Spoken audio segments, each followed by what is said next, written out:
Order! Order!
Ladies and gentlemen, please remain standing for the invocation given by Chaplain Juliana Lesher, National Director of Chaplain Service for the Department of Veterans Affairs.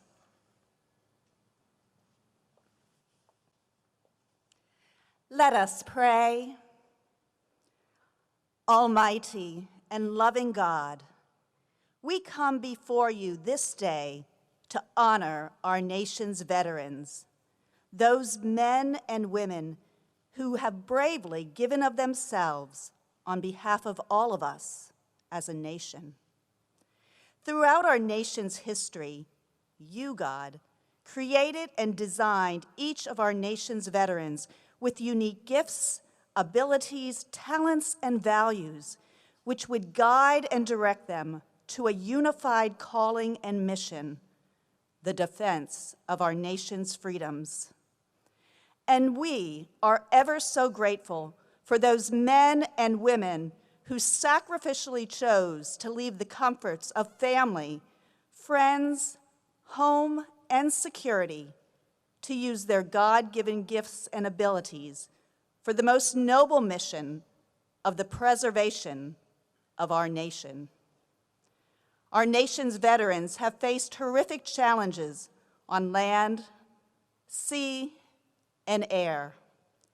And you, as our omnipresent and ever-abiding God, have strengthened and upheld our service members and veterans through their darkest hours. You are the God who sees and understands each of us. Though humanly we do not know the names and diverse characteristics of all who have served, you, God, know. As the inscription on the tomb of the unknown reminds us, here rests, in honored glory, an American soldier known but to God. Thank you for uniquely designing each of us, for knowing each of us, and for your everlasting care. As we honor our nation's veterans, may you, God, continually equip each of us to give of ourselves in a purposeful mission and calling which seeks to uphold and honor the well-being of our nation. In your holy name we pray, amen.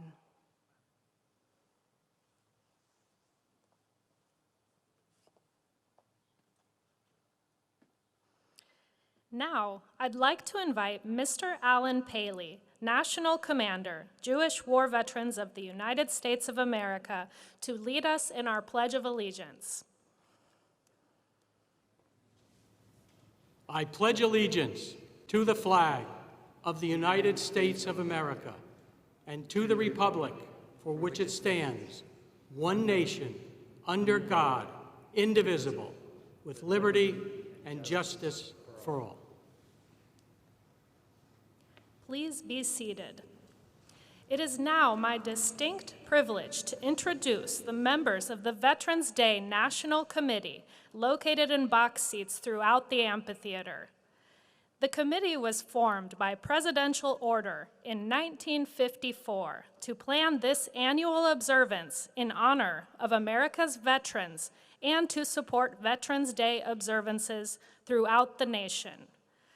Please hold your applause until I have introduced these special guests. If you're able, please stand when your name is called. Mr. Alan Paley, National Commander, Jewish War Veterans of the United States of America. Mr. Tom Burke, National Vice President, Vietnam Veterans of America. Mr. Matthew M. Fritz Mahelchik, Commander-in-Chief, Veterans of Foreign Wars. Retired Navy Chief James W. Campbell, National President, Fleet Reserve Association. Mr. Gregory S. Hoon, National Commander, AMVETS. Mr. Charles Shearer, National Commander, Army and Navy Union. Retired Navy Fleet Master Chief Paul A. Kingsbury, President, Non-Commissioned Officers Association. Mr. Corey D. Bates, National Vice Commander, the American Legion. Mr. James McCormick, National Commander, Military Order of the Purple Heart. Retired Marine Corps Sergeant Major Johnny Baker, National Commandant, Marine Corps League. Retired Army Chaplain Brigadier General Robert Pliskowski, National President, Military Chaplains Association. Retired Marine Corps Corporal Charles Brown, National President, Paralyzed Veterans of America. Retired Marine Corps Lieutenant Colonel Jack Murray, National Commander, Legion of Valor of the United States of America. Retired Army Lieutenant Colonel Michael A. Oken, MD, Commander-in-Chief, Military Order of the World Wars. Mr. Justin Jump, National President, the Retired Enlisted Association. Retired Army Staff Sergeant Leroy A. Petrie, President, Congressional Medal of Honor Society. Mr. Andy Marshall, National Commander, Disabled American Veterans. Retired Air Force Lieutenant General Dana T. Atkins, President and Chief Executive Officer, Military Officers Association of America. U.S. Public Health Service Commander Kelly Valente, Chair, Board of Directors, Commissioned Officers Association of the United States Public Health Service. Retired Air Force Chief Master Sergeant Carrie Wright, International President, Air Force Sergeants Association. Mr. Robert Swan, National Commander, Polish Legion of American Veterans. Mr. Jeffrey J. Brodeur, National President, Korean War Veterans Association. Mr. Luis A. Vasquez Contiz, National Commander, American GI Forum. Mr. David Crum, National Commander, Catholic War Veterans of the United States. Mr. Joseph D. McNeil, Sr., National President, Blinded Veterans Association. The associate members of the committee are also located in seats throughout the amphitheater.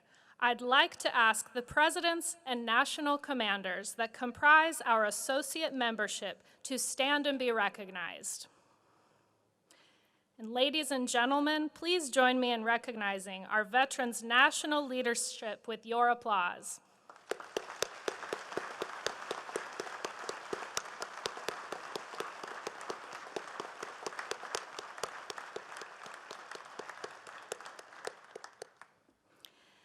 It is now my pleasure to introduce the Executive Director, Office of Army National Cemeteries and Army National Military Cemeteries, Ms. Karen Durham Aguilera. Good morning. On behalf of the dedicated men and women who serve here, welcome to Arlington National Cemetery. I would like to extend a warm welcome to the 46th President of the United States, President Joe Biden. Thank you, Mr. President, for being here today, honoring our nation's veterans. And our First Lady, Jill Biden, welcome. To Secretary of Defense, the Honorable Lloyd Austin. Secretary of Veteran Affairs, the Honorable Dennis McDonough and his wife, Kari. Secretary of the Army, the Honorable Christine Wormuth. Chief of Staff of the Army, General McConville and his wife, Maria, welcome. And Mr. Alan Paley, the National Commander of the Jewish War Veterans, thank you for being the Veteran Service Organization's host and for your participation in this important national observance. And to all dignitaries and families and everyone watching from across our great nation, thank you for being with us today. The cemetery is beautiful this time of year, and it is fitting that we once again recognize our veterans on these most hallowed grounds. Today is a celebration of honor, duty, and patriotism.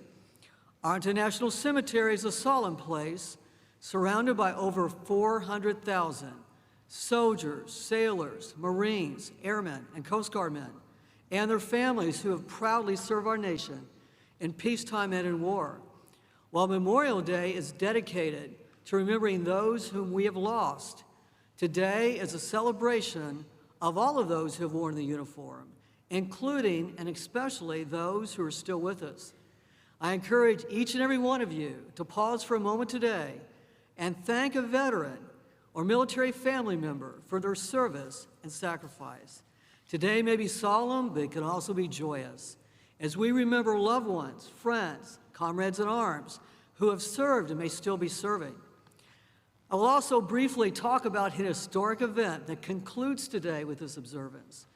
For the last year, we have held events to commemorate the centennial of the Tomb of the Unknown Soldier with the interment of the World War I unknown. 100 years ago today, that service member completed his final journey from France and was laid to rest here in the heart of Arlington National Cemetery to represent all service members who had lost their lives and their identities. We did so to provide comfort and closure to those family members who were never given the opportunity to lay to rest their child, husband, or father. More of the history of the Tomb of the Unknown Soldier can be found in our commemorative educational programs online. I encourage everyone to learn more about this iconic site. Stories of the service and sacrifice we celebrate today are etched in marble all around us, from the inscriptions on gravestones to the Tomb of the Unknown Soldier. Most important are the patriotism, valor, and fidelity etched in the hearts and souls of our service members, past, present, and future. They are the vanguard of our freedom and our liberty. Today, as for the past 157 years, Arlington National Cemetery is honored to serve our veterans and their families at our nation's most sacred shrine. No place at Arlington National Cemetery can be purchased. Each must be earned through honorable service. To everyone here today, I'm proud to say we are a great people honoring service and sacrifice to a grateful nation. So thank you to all of our veterans and families, and once again, welcome to Arlington National Cemetery. I will be followed by the National Commander of the Jewish War Veterans, Mr. Alan Paley. Thank you.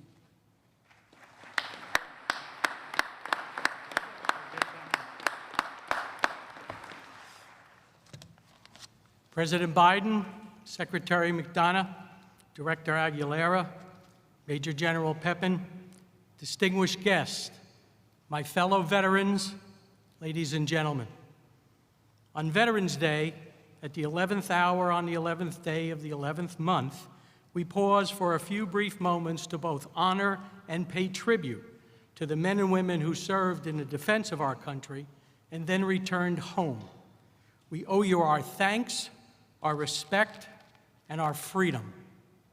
George Washington spoke about the country's obligation to care for its veterans and their families. He said, "The willingness with which our young people are likely to serve in any way shall be directly proportional to how they perceive the veterans of earlier wars were treated and appreciated by their nation."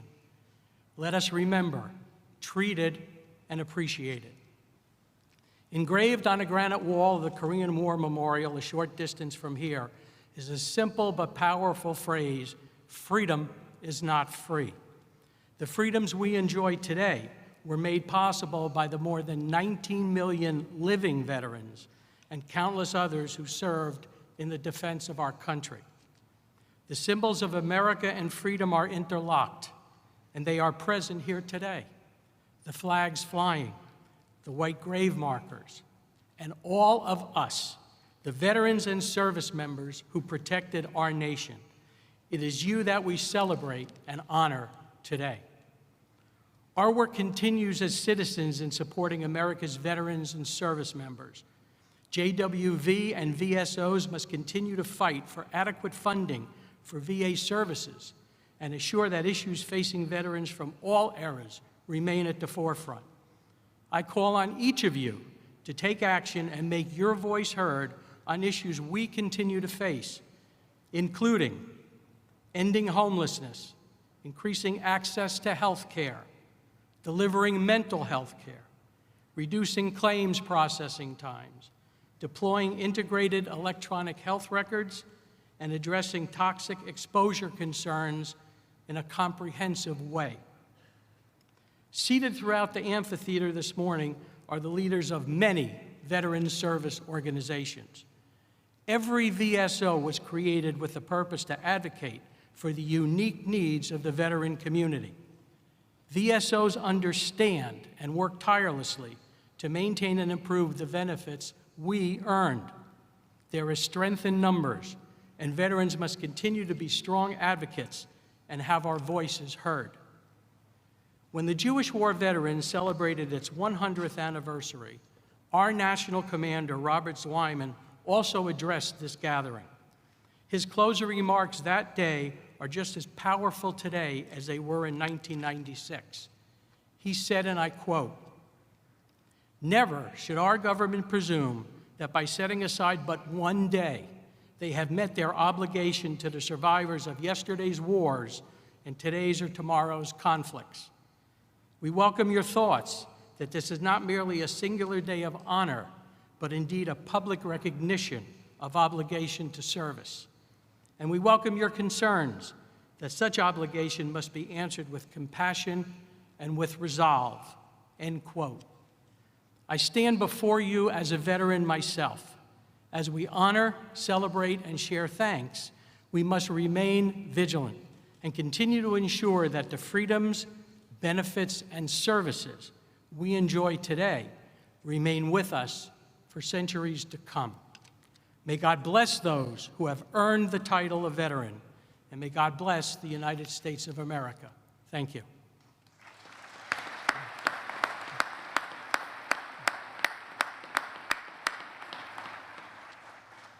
It gives me great pleasure to introduce the 11th Secretary of Veterans Affairs, the Honorable Dennis McDonough.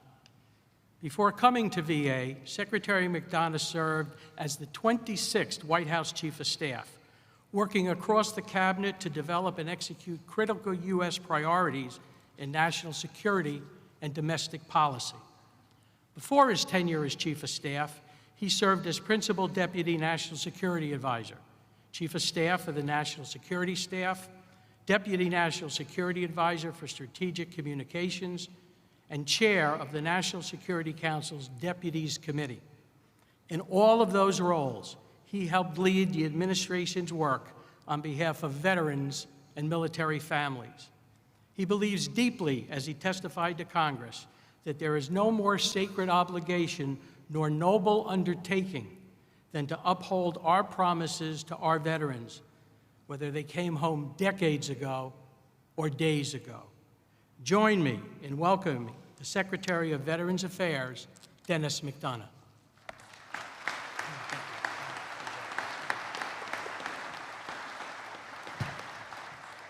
Thanks, Alan, for that very generous introduction, for your service to our country, and for leading today's fantastic host organization, Jewish War Veterans of the United States of America. Mr. President, welcome. My deepest thanks to you and to the First Lady for being here. We are forever grateful for your leadership, for your unwavering support of our nation's veterans, their families, caregivers, and survivors. Let me also acknowledge the distinguished leaders from the Cabinet, Congress, VA, veteran service organizations, veteran family, and caregiver advocacy organizations, and our Veterans Day National Committee. It's great to be here with you. Most of all, thanks to the veterans, their families, caregivers, and survivors with us this morning. This day is your day, and it's an honor to spend it with you. Each year, America pauses on November 11th to remember and recognize those men and women who fought our nation's wars and defended us during periods of restless peace. From the beginning of our fight for independence at Lexington and Concord to the end of the longest war in American history in Afghanistan, millions of veterans have risked their lives to preserve the democratic ideals of this great nation. We live in peace and prosperity today because of them and because of you. On this day, we must not only appreciate those great blessings and the vets who delivered them, we must also remember the terrible cost at which they came. Veterans have told us of the costs of war throughout history. In letters home from World War II, Captain George Montgomery of the 82nd Airborne Division described his experience on D-Day, writing, "I never, in my wildest dreams, knew such terror could grip your very soul." Senator Max Cleland, an indefatigable patriot, hero of the war in Vietnam, and the father of the modern VA, who passed away earlier this week, echoed that sentiment, writing, "War is as close to hell on earth as anything ever could be." Sentiments like these have been expressed by veterans of every conflict. Those who bore the bloody battles of the American Civil War, the hellish trenches of the First World War, the frozen mountains of Korea, the jungles of Vietnam, and the cities, deserts, mountains of Iraq and Afghanistan. Many service members gave their last full measure of devotion during those wars, some of whom now rest on the hallowed grounds of this cemetery or in the tomb of the unknown soldier, which, as of today, has stood for 100 years. Other brave service members come home as veterans. But for those veterans, those wars did not end when the final bullet was fired, nor when the final service member came home. Instead, those wars live on in their minds and in their bodies, in scars visible and invisible, sometimes for years, sometimes forever. This day, Veterans Day, is our day to honor the vets who made those sacrifices, a day to remember what they've done for us, a day to recognize that when those veterans serve and sacrifice, so do their families, their caregivers, their survivors. But critically, Veterans Day is also a call to action, a reminder that it's our sacred responsibility as Americans to serve those who have served our country. That call to action dates all the way back to President Lincoln's second inaugural, when he charged a wounded nation to care for those who shall have borne the battle and for their families, survivors, and caregivers. And that same call echoes today when President Biden reminds us that our nation's most sacred obligation is to prepare and equip troops we send into harm's way and to care for them and their families when they return home. At VA, that means we're providing veterans with world-class health care, with benefits they've earned and so rightly deserve, with a lasting resting place that's a tribute to their service. And with President Biden's leadership, VA is doing exactly that, providing more care, more benefits, and to more veterans than at any time in our nation's history. But this day reminds us that it's not just the job of VA to serve veterans, their families, survivors, and caregivers. It's the job of every American. Because whenever someone signs up to honor our country in the military, our nation makes them a simple promise. If you take care of us, we'll take care of you. If you fight for us, we'll fight for you. If you serve us, we'll serve you when you come home. The thing is, our nation as a whole makes that promise.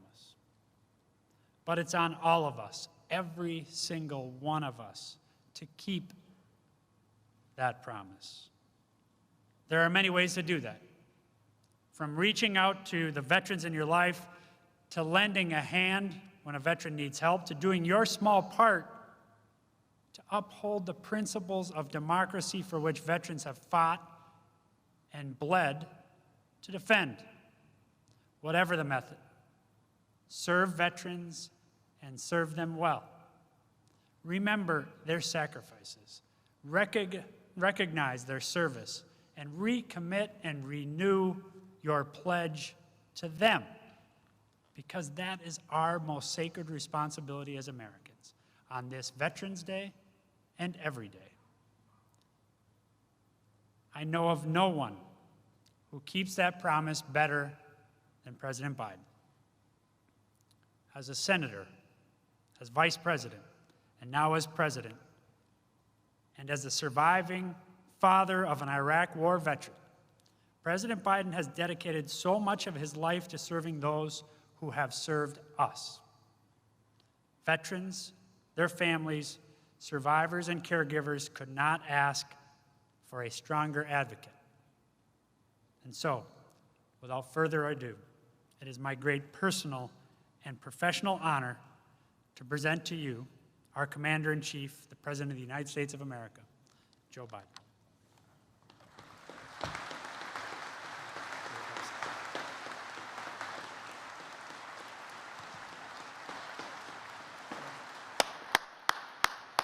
Thank you.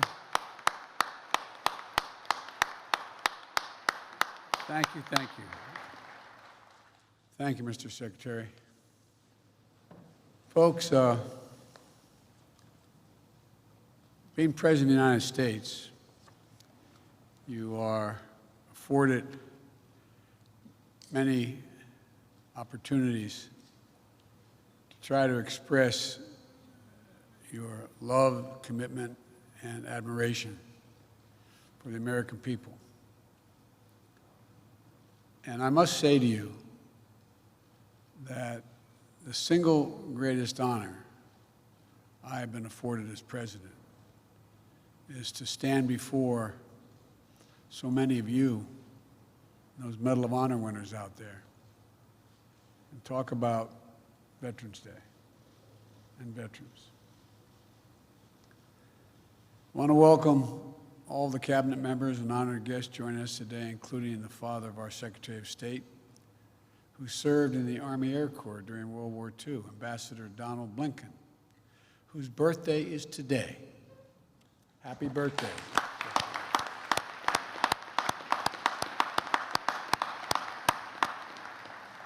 Thank you for your service to our country. And I just want to tell you, I know you're a little younger than I am, but you know, I've adopted the attitude of the great Negro at the time pitcher in the Negro Leagues, went on to become a great pitcher in the pros, into the Major League Baseball after Jackie Robinson. His name was Satchel Paige. And Satchel Paige, on his 47th birthday, pitched a win against Chicago.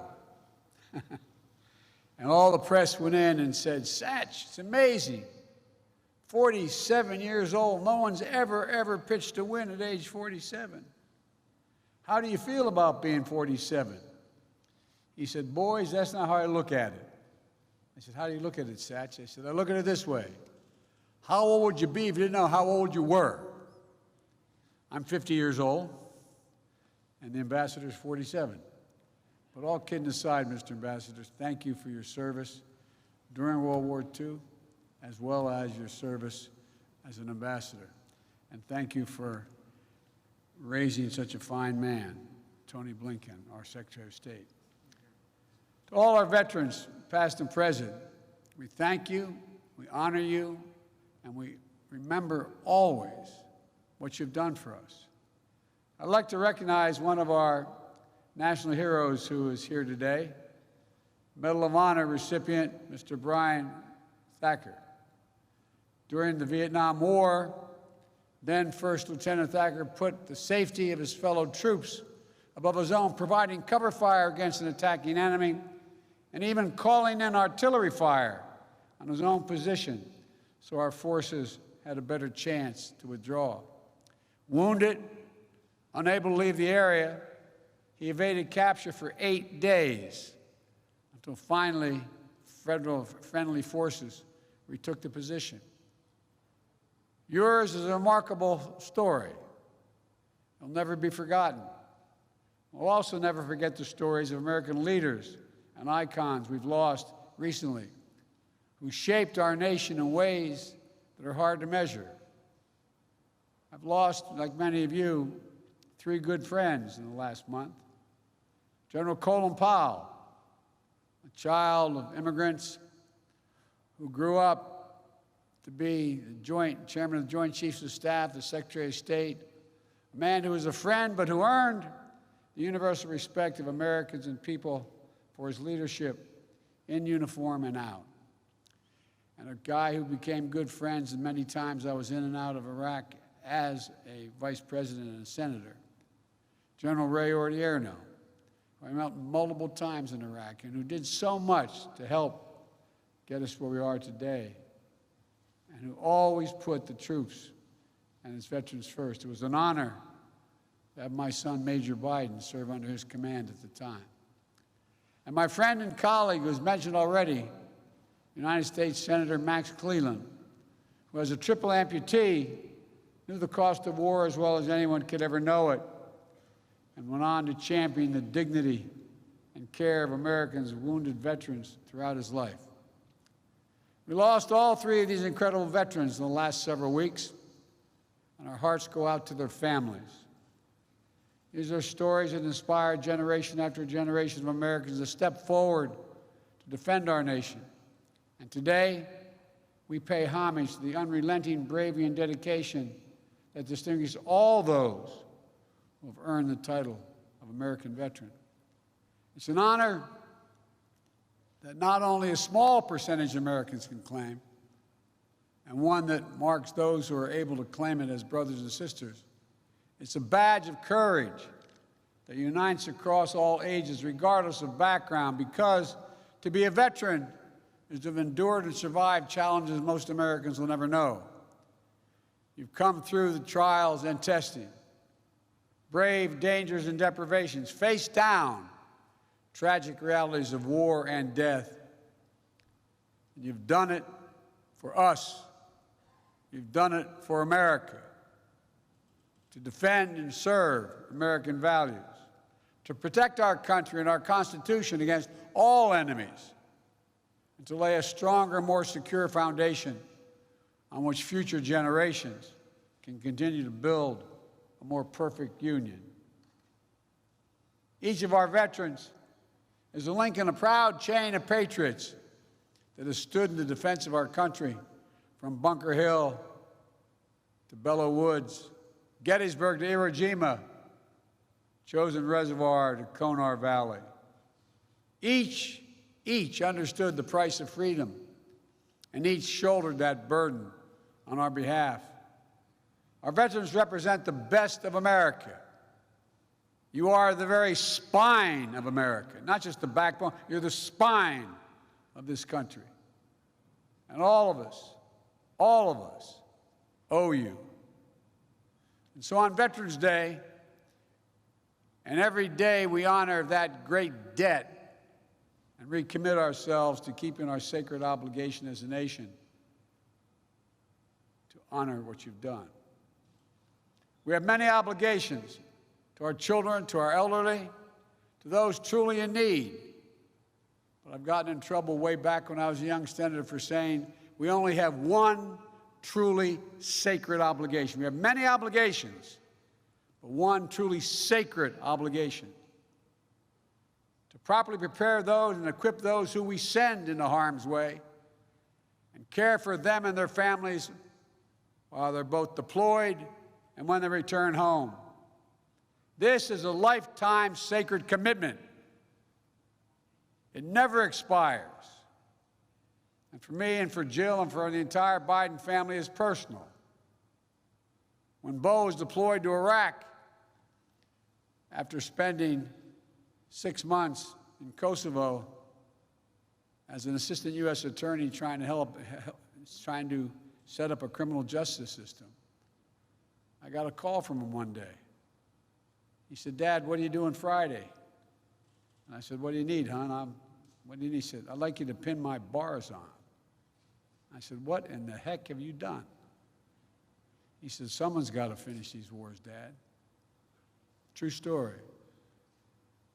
Jill and I learned what it meant to pray every day for the safe return of someone you love. So many of you have done that. Our grandkids learned what it meant to have their dad overseas in a war zone instead of back at home for a year, tucking them into bed and reading that story every night. Thousands of Americans, tens of thousands, have had that experience.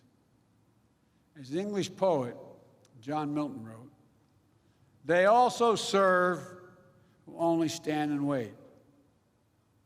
So all the mothers and fathers, sons and daughters, spouses, all those who stand alongside our veterans and their families, caregivers, survivors, you are the solid steel spine that bears up under every burden, the courageous heart that rises every challenge. We've asked so much of you for so long, and our nation is grateful. For 2 decades, the lives of our service members and their families and veterans have been shaped by the conflicts in Iraq and Afghanistan. Since 9/11, hundreds of thousands of Americans have served. So many are still serving today in harm's way, and we cannot forget them. The American people are forever grateful and in awe of what you've accomplished. But in fulfilling their mission, so many veterans and their families and caregivers have been through hell. Some facing deployments after deployment, spending months and years away from their families, missing birthdays, anniversaries, and collections. I remember one of the last times I flew into Iraq in the so-called Silver Bullet. I remember walking up to the cockpit, and the crew masters along with the pilots were up there, and I said, "How many of you, is this your first tour?" No one raised their hand. There were 5 people. Second tour, no one raised their hand. Third tour, 2 raised their hand. Fourth tour, 2 raised their hand. Fifth, 1 raised their hand. Folks, on Veterans Day, we have to always remember that there's nothing low risk or low cost about war for the women and men who fight it. I carry with me in my pocket every single day. I have my staff check with the Defense Department. In the back of my schedule, I have U.S. daily troops in Afghanistan killed and wounded, U.S. daily troops in Iraq killed and wounded. 52,323, not roughly 53,000. Every one of these individuals has a family, has a unit at home. 53,323 American servicemen and women wounded in the conflicts of Iraq and Afghanistan.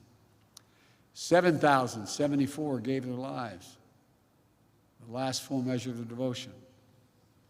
Untold, thousands more return home, as our secretary can tell you, with unseen psychological wounds of war. The enduring grief borne by our Gold Star families. These are the cost of war that we'll carry as a nation for decades to come. And to all veterans, service members, their families, caregivers, survivors, I want you to know that our administration is going to meet the sacred obligation that we owe you.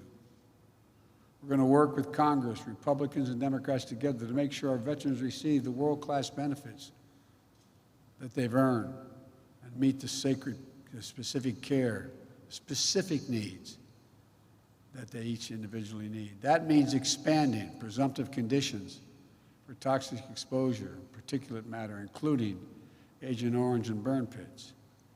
We're going to keep pushing on this front to be more nimble and responsive, reviewing all the data and evidence to determine additional presumptive conditions that make sure our veterans don't have to wait to get the care they need. It also means prioritizing mental health care that's necessary to treat the invisible wounds that so many of our veterans carry, including pursuing our newly released comprehensive public health strategy to reduce military and veteran suicides. I want to say clearly to all our veterans, if you're struggling, you're so used to never asking for anything. If you're struggling, reach out. Call the Veterans Crisis Line. You're having trouble thinking about things. It's no different than if you had a wound in your arm. It's also making sure that the growing population of women and LGBTQ plus veterans receive appropriate services and support. As we continue our efforts to defeat the pandemic and build back better, it means keeping the needs of veterans front and center. The American Rescue Plan included $17 billion to support VA's COVID-19 response, to get vaccine shots in arms as fast as possible, and to fund programs that provide rapid retraining assistance for veterans who may have lost their jobs in the pandemic, housing assistance, debt forgiveness, and to invest in improving VA facilities and the living conditions of vulnerable veterans. Through Jill's work of joining forces, we're also working to support our veterans and military families, survivors, and caregivers so they can have what they need to thrive. They deserve it. As Secretary McDonough noted, this Veterans Day also marks the centennial of one of the most hallowed American monuments, the Tomb of the Unknowns. 100 years ago today, an American soldier of the First World War, as the tomb says, known but to God, end of quote, completed the voyage from an unidentified battlefield in France over the rough Atlantic seas, here to Arlington National Cemetery. He lay and stayed under the Capitol Rotunda for 2 days on the same plinth that held the body of Lincoln, as 90,000 Americans came to pay respects. On the final leg of his journey, he was escorted from the Capitol by the President of the United States, the Chief Justice of the Supreme Court, members of Congress, General Pershing, and the Chiefs of Staff. Medal of Honor recipients, all walking, as the Washington Post said, processing without parallel, to give honor due to American service members. Not just the anonymous soul today entombed in gleaming marble, but the generations of Americans who dared all, risked all, gave all for the cause of freedom. To commemorate in the wounds of the member, in the words of a member of Congress who proposed the legislation creating the memorial, an American warrior, quote, this is the quote, who typifies the soul of America. You veterans are the soul of America, America's soul. It's why our veterans have always fought, always been willing to put themselves on the line. That the first unknown lies now with his brethren, unnamed warriors from later wars, fellow patriots who picked up the mantle of honor and made it their burden. And today, 100 years later, we keep a sacred watch over their graves. Generations of elite sentinels have taken the post, pledging their eternal vigilance. We lay wreath, we renew our oath, we stand in solemn awe of such fidelity. Because for us to keep faith with American veterans, we must never forget exactly what was given us, what each of them is willing to put on the line for us. We must never forget that it is the mighty arm of the American warrior, never bending, never breaking, never yielding, generation after generation, has secured for us the blessings of a nation that still stands today as a beacon of liberty, democracy, and justice around the world. God bless you all. God bless all American veterans and those who proudly earn that title. And may God protect our troops. Thank you.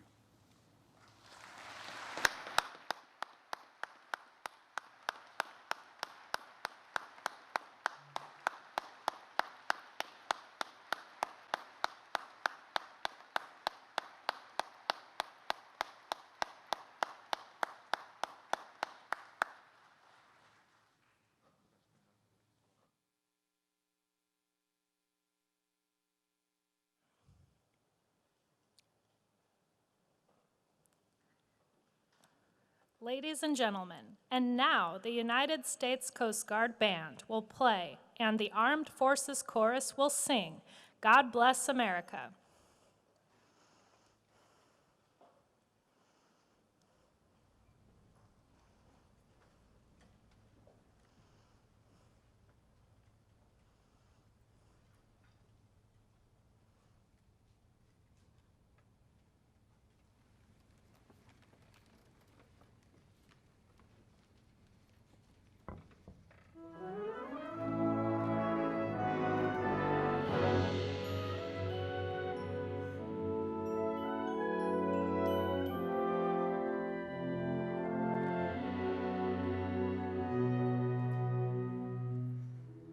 While the stormy clouds gather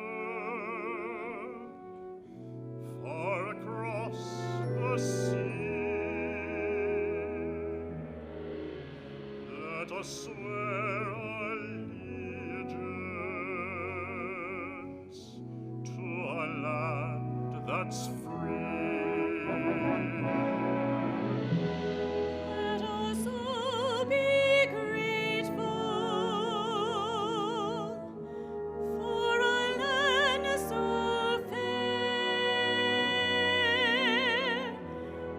as we raise our voices in a solemn prayer.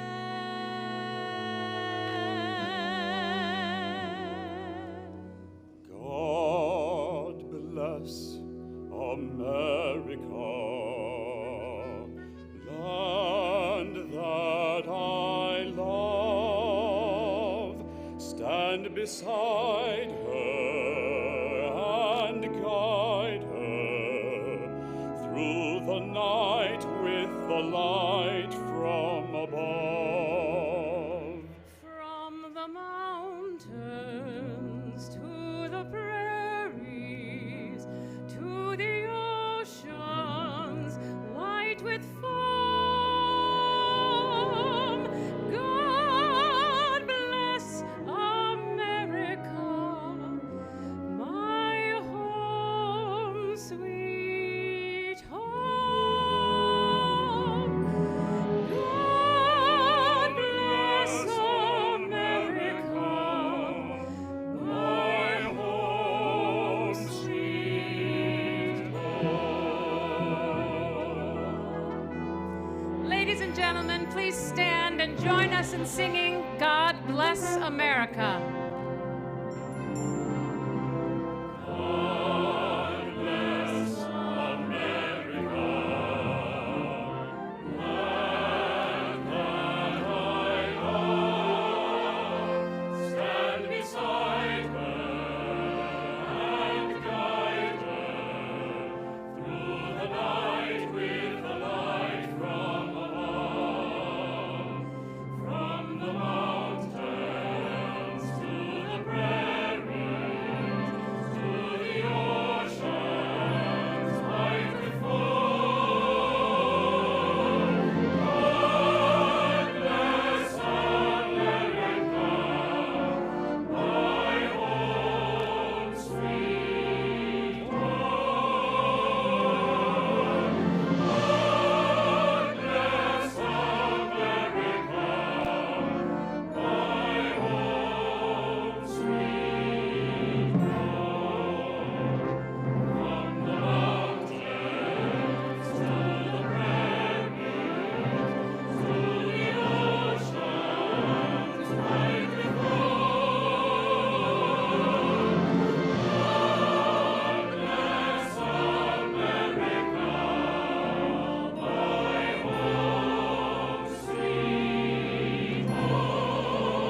please be seated for the departure of the President of the United States and the official party. Thank you for joining us today as we celebrate and honor all who served.